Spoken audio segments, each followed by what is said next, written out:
Oke, kembali di Lunch Talk. Mbak Ayu, tadi sempat saya kemudian tanyakan menjadi orang tua yang disiplin, asertif, tapi tetap juga asik dikategorikan sebagai orang tua yang asik oleh anak ya. Ini mungkin pola-pola didik yang seperti ini bisa juga menghasilkan anak-anak yang memang tidak terlalu anarkis, tidak suka berantem dan lain sebagainya. Seperti apa Mbak Ayu?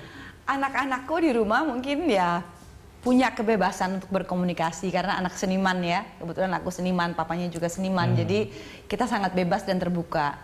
Dia tahu kekurangan kita juga menerima kekurangan dia. Jadi aku juga pernah menghadapi kasus anak misalnya berontak mau pisah pisah tempat tinggal gitu. Misalnya mau ikut bapaknya sampai terekspos gitu. Jadi itu sebenarnya proses anak dalam tumbuh ya, dalam kembang tumbuh gitu. Jadi mungkin harus lebih terbuka, banyak berkomunikasi dan menjadikan posisikan kita sebagai temannya dia gitu ya. Teman lebih banyak mengerti sebenarnya. Kita harus mendengarkan mereka ketimbang kita harus membuat anak, mengkondisikan anak menuruti apa mau kita. Ada batasan-batasan yang memang tidak boleh dilampaui. Artinya Mbak Ayu akan marah ketika batasan-batasan tersebut dilanggar gitu ya oleh anak-anak. Cara menyampaikannya seperti apa?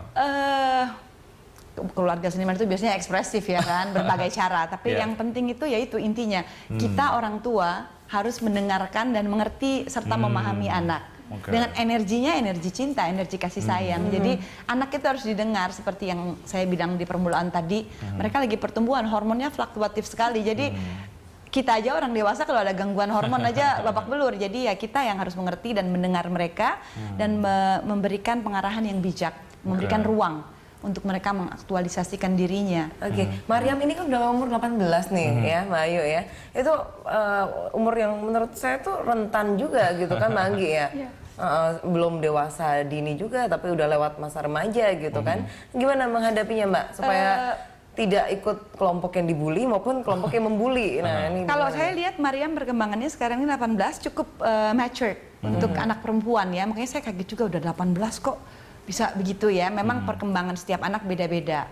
Mungkin persiapan saya waktu dia umur 14, 15, 16 itu fluktuatif sekali. Jadi mungkin makanan dan lifestyle juga harus diperhatikan. Makanan anak juga kalau dia terlalu banyak misalnya makan daging, nggak balance, itu juga bikin dia jadi lebih gimana. Jadi aku tuh mengatur anak hormon ya. Iya, bisa.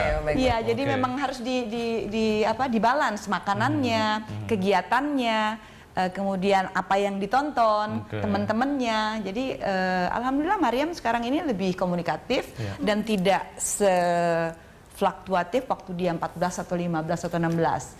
Dan bukan hanya Mariam, ada Axel, ada Sean, ada Sulaiman yang umurnya juga pernah melewati itu. Jadi alhamdulillah memang dengan kita terbuka dan memberikan pengertian bahwa komunikasi itu penting, mendengar ekspresi mereka marah atau kecewa atau apa ya, kita harus mendengar dan mengerti. Nah di situ kebijakan orang tua, kebijaksanaan dan keputusan kita yang wah anak ini perlu kadang-kadang perhatian khusus, perlu mungkin kegiatan yang quality untuk dia sendiri gitu. Jadi nggak harus kita yang harus kamu harus gini, enggak, tapi kita lihat ke arah mana dia mau di-guide.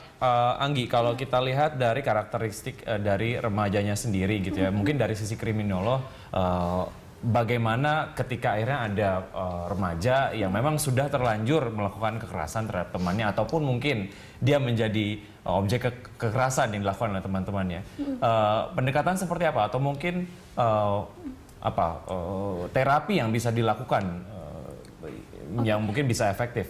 Iya, ya bagi anak-anak yang telah melakukan delinkuensi ya, telah melakukan tindakan menyimpang, yang harus diperhatikan adalah pendekatan terhadap mereka gitu ya. Artinya kalaupun mereka akhirnya masuk ke jalur hukum gitu. Nah, tapi bagaimana bagaimana polisi, agen kepolisian mentreat mereka, kemudian didampingi atau tidak gitu, dan apa yang mereka butuhkan pada selama masa penahanan. Nah, itu menjadi penting karena apabila tidak nanti akan akan timbul yang disebut sebagai secondary deviance gitu. Mereka akan berakumulatif lagi berantai gitu, menjadi lebih delikuen apabila memang pendekatannya tidak tepat. Untuk itu saya pikir pembahasan mengenai delikuensi jangan hanya melibatkan pendekatan hukum lagi gitu, tapi juga pendekatan yang lebih psikologis tadi, lebih sosiologis gitu, dan dan lebih edukatif ya. Sejauh begitu. ini sudah seberapa ideal aparatur negara katakanlah untuk menangani kasus-kasus yang berkaitan dengan remaja ini, Mbak Anggi?